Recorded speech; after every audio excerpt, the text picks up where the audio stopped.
Hola, muy buenas tardes a todos. A continuación se presenta una exposición de la Cátedra de Derecho Procesal Penal 2, realizada por mi compañera Geraldine Escalona y mi persona, Grecia Rodríguez, sobre los 3 actos conclusivos que cierran la fase preparatoria y en la que el fiscal del Ministerio Público puede tener 3 alternativas luego del proceso de investigación preliminar que realiza. En primer lugar tenemos el archivo fiscal, en segundo lugar el sobreseimiento de la causa y en tercer lugar la acusación fiscal, que da el paso definitivo a la siguiente etapa, que es la intermedia, y que puede conllevar al juicio oral dentro del proceso penal. A continuación se presenta mi compañera Geraldine Escalona, que va a comentar y explicar de forma ampliada el archivo fiscal y el sobreseimiento de la causa, y posteriormente haré mi intervención para explicar el tema de la acusación fiscal y la conclusión general de dichos temas. Bienvenidos.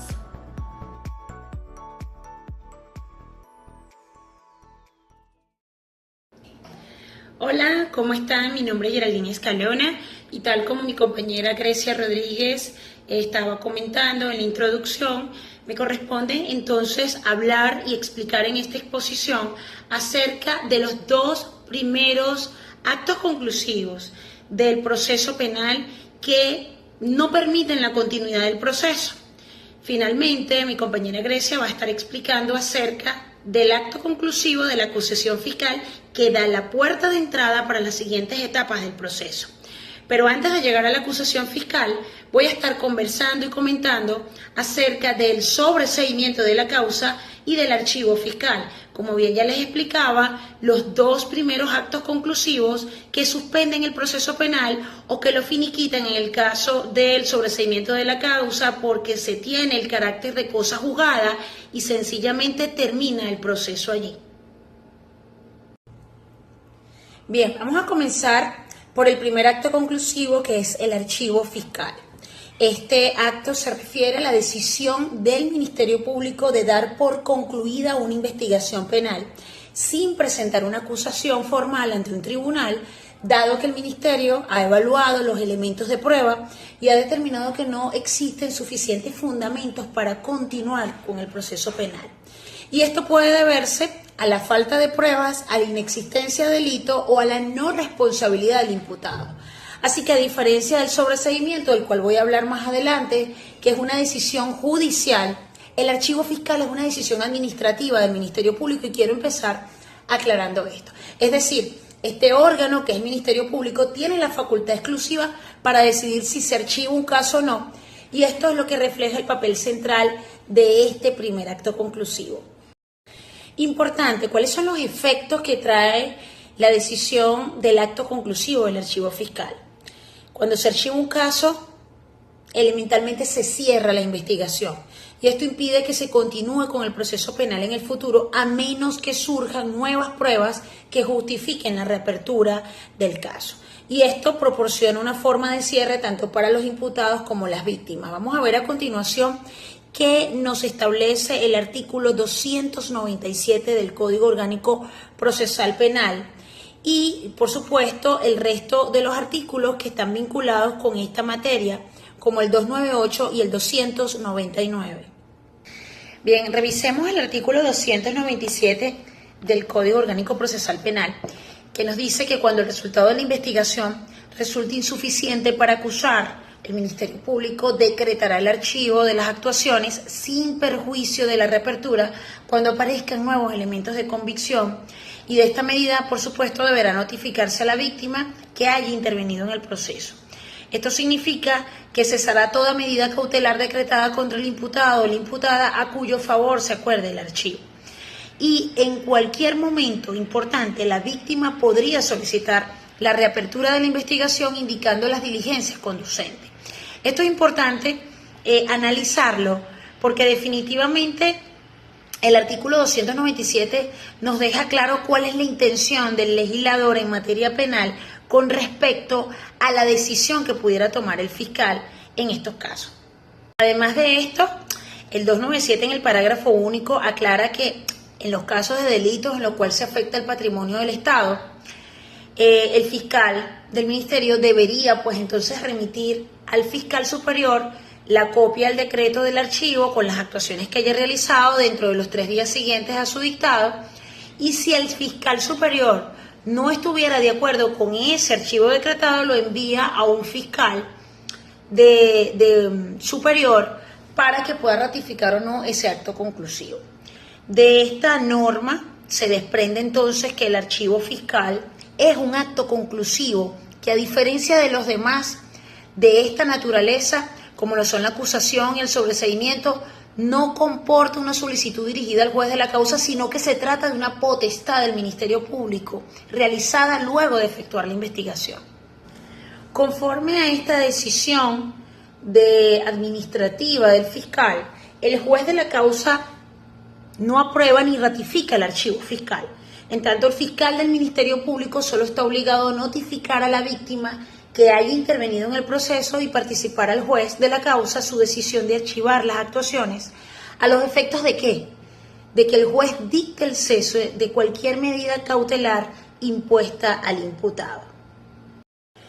Importante entonces además revisar lo que nos establece el artículo 298 del COP con respecto a la facultad de la víctima, hasta qué punto la víctima puede tener algún tipo de conexión con el fiscal para conocer o para darse por enterado. Dice el 298 que cuando el fiscal del Ministerio Público haya resuelto archivar las actuaciones, la víctima en cualquier momento podrá dirigirse al juez o jueza de control para solicitar que examine los fundamentos de la medida.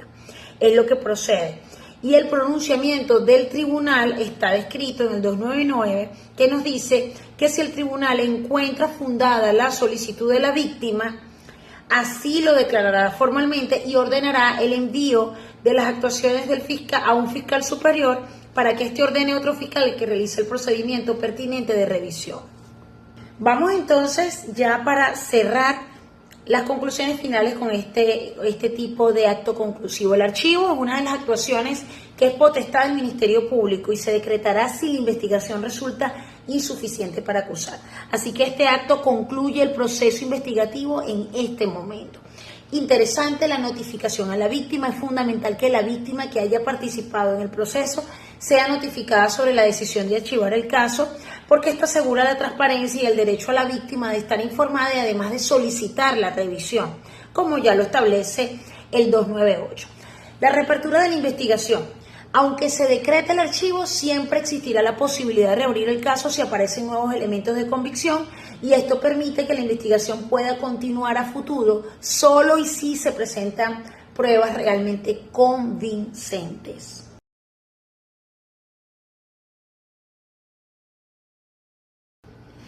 Bien, a continuación vamos a hablar del sobreseimiento de la causa como segundo acto conclusivo. Venimos del archivo fiscal y ahora el sobreseimiento. Debo empezar diciendo que es un concepto fundamental en el derecho penal porque se refiere a la decisión judicial que pone fin a un proceso penal. Así que este acto conclusivo se caracteriza por extinguir la acción penal y en consecuencia se convierte en un pronunciamiento que adquiere la autoridad de cosa juzgada. Ahora, ¿cuáles son las implicaciones del sobreseimiento? Tiene varias implicaciones, pero las más importantes son las que ya he empezado a hablar. Extingue la acción penal porque una vez que se dicta el sobreseimiento, esta acción queda extinguida, lo que significa que no se puede volver a perseguir al imputado por los mismos hechos. También cuando hablamos de que adquiere carácter de cosa juzgada, es decir, una vez que es aprobado por el juez, esto impide que este caso sea reabierto en el futuro. Entonces, al revisar estos supuestos del COP, vamos a encontrar algunos elementos comunes. Primero, el sobreseimiento surge cuando el hecho objeto del proceso no se realizó o no puede atribuírsele al imputado. Un segundo elemento es que el hecho imputado no es típico, es decir, que concurren causas de justificación, como casos excepcionales donde no es posible establecer la tipicidad del supuesto delito, como la legítima defensa, el estado de necesidad, que suelen generarse en estados de desgracia o de casos fortuitos. Otro elemento por el cual surge es que a pesar de la falta de certeza no hay bases para aportar nuevos datos, a pesar de que hay certeza no hay nuevos datos. O también la extinción de la acción penal, que están claramente definidas en el artículo 49 del COP, como la muerte del imputado, la amnistía, el abandono de la acusación privada, entre otras. el pago máximo de la multa, el principio de oportunidad, el cumplimiento de acuerdos reparatorios o la prescripción de la acción penal. Ahora, el procedimiento para este sobreseimiento está claramente descrito en los artículos que van del artículo 300 al 306 del COP. Pero lo más importante aquí es entender que cuando el Ministerio Público realiza la investigación correspondiente y solicita el sobreseimiento porque no encuentra suficientes causas para seguir en el procedimiento o ha encontrado alguno de los elementos, esto conlleva entonces a presentarle al juez para que decida evaluar la petición de sobreseimiento que va a extinguir de forma definitiva la persecución penal y que la va a llevar a cosa juzgada. Vamos a ver entonces cuál es el análisis que se puede hacer sobre el papel que tiene el juez en este caso. Para poder entender mejor esto, revisemos el trámite del sobreseimiento que está en el artículo 305 del COP. Elementalmente nos indica que una vez que el fiscal presenta la solicitud de sobreseimiento, el juez tendrá un lapso máximo de 45 días para decidir y esta decisión deberá ser notificada a las partes y a la víctima. Importante, nos indica el 305 que en caso de que el juez no acepte la solicitud de sobreseimiento, él podrá enviar las actuaciones al fiscal superior del Ministerio Público a los fines de que éste ratifique o rectifique la petición fiscal. Ahora, si el fiscal superior ratifica el pedido de sobreseimiento, entonces el juez no tiene otra opción que dictarlo, pudiendo solo dejar constancia de su opinión en contrario. Y este es un aspecto importante del que nos hablaba el doctor Odiver Carmona. Resulta entonces interesante la situación en la que se empieza a encontrar en este entorno de que el juez no esté de acuerdo con una solicitud de sobreseimiento y es ratificada por el fiscal superior, que en definitiva se ve obligado a tomar la decisión y pareciera que entonces el juez, el Poder Judicial está supeditado, en este caso específico, al Ministerio Público y es algo para revisar. Una vez que se ha determinado ya el sobreseimiento y que pues en definitiva el juez tuvo que declarar el sobreseimiento y a pesar de ello lo refirió al fiscal superior para la revisión, lo que nos queda es revisar ya cómo se emite la dispositiva del sobreseimiento que está definido en el artículo 306 del COP. Vamos a ver, cuando hablamos del auto sobre el sobreseimiento vamos a tener que referirnos a la descripción que nos hace, cuáles son los requisitos que tiene que contener la dispositiva. Por supuesto, la descripción del hecho, las razones de hecho y de derecho y la dispositiva de la decisión. Esto está todo claramente descrito en el artículo 306 del COP, que nos dice que el auto debe expresar el nombre y apellido del imputado o imputada, es importante, la descripción, las razones de hecho y derecho, como ya les hablaba, que motivan, que fundamentan la decisión, con la indicación de las disposiciones legales y, por supuesto, la dispositiva de la decisión. De esta manera, la fuente primaria para poder comprender estos dos primeros actos conclusivos residen en el COP. Vamos a ver a continuación qué nos trae Grecia con el acto conclusivo de la acusación fiscal. Bien, dando continuidad con la exposición, en este bloque estaré explicando el último acto conclusivo, que es el que permite que el proceso continúe debido a que los dos anteriores que explicaba mi compañera definitivamente no le dan seguimiento y suspenden el proceso penal por las razones explicadas. Seguidamente hablemos de la acusación fiscal. El abogado y doctor en Derecho Penal Alberto Binder, 1993, señala que la acusación es un pedido de apertura a juicio por un hecho determinado y contra una persona determinada y contiene una promesa que deberá tener fundamento de que el hecho será probado en el juicio oral. En este sentido, se comprende que la acusación fiscal es un acto procesal de carácter fundamental en el ámbito del derecho penal, que se presenta como una etapa crucial dentro del proceso judicial y se trata de un documento formal en el que el Ministerio Público expone los hechos que constituyen el delito, presenta las pruebas que respaldan dicha afirmación, así como la fundamentación jurídica que justifica la imputación contra una persona determinada, teniendo como objetivo llevar el caso ante un juez para que se determine la culpabilidad culpabilidad o inocencia del acusado. Por lo tanto, el fiscal del Ministerio Público debe acompañar la acusación con los elementos necesarios para convencer al juez o juez en funciones de control de la viabilidad de su pretensión. Cabe destacar que en este acto conclusivo también se pueden presentar, por una parte, las acusaciones privadas, las cuales se dan aquellos delitos que se persiguen exclusivamente a instancia de la persona agraviada, es decir, que no interviene el Ministerio Público, por ejemplo, delitos de injurias y calumnias. En este sentido, la acción penal es ejercida directamente por la víctima, quien asume el rol de acusador y el proceso se inicia y se impulsa por la voluntad de ésta. Por otra parte, tenemos la acusación particular propia, la cual se ejerce en delitos que son de persecución pública, es decir, en los que interviene el Ministerio Público, donde la víctima se suma al proceso ya iniciado por este, ejerciendo sus propios derechos como acusador. Debe señalarse que la participación de la víctima es a través de un abogado y se constituye como parte acusadora, pudiendo proponer pruebas, participar en los interrogatorios y presentar sus propias conclusiones. En este sentido, la víctima actúa de forma paralela al Ministerio Público, con la posibilidad de llevar una acusación propia diferente a la del fiscal. Por lo tanto, la acusación particular propia complementa la acción penal pública, permitiendo a la víctima tener un papel más activo en el proceso. En consecuencia, estos serían los tipos de acusación que establece el Código Orgánico Procesal Penal.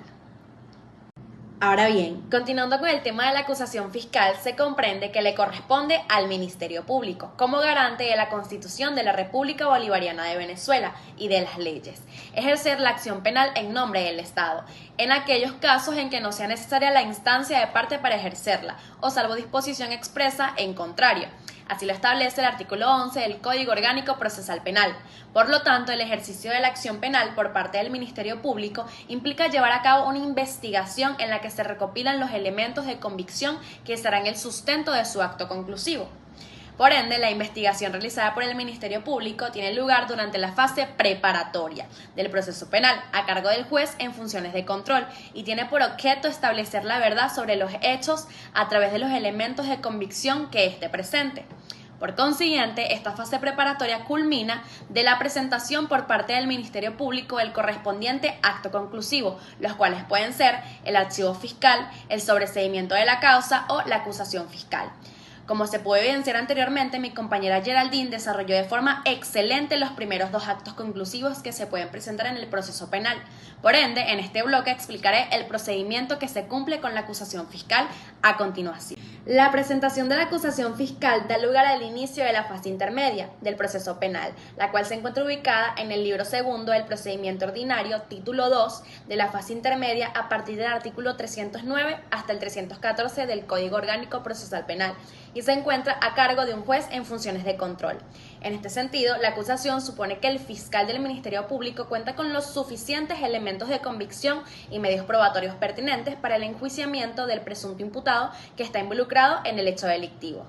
En definitiva, como podemos visualizar, este acto conclusivo deberá cumplir con las formalidades descritas explícitamente en el Código Orgánico Procesal Penal, debido a que de eso dependerá que se desarrolle el juicio oral.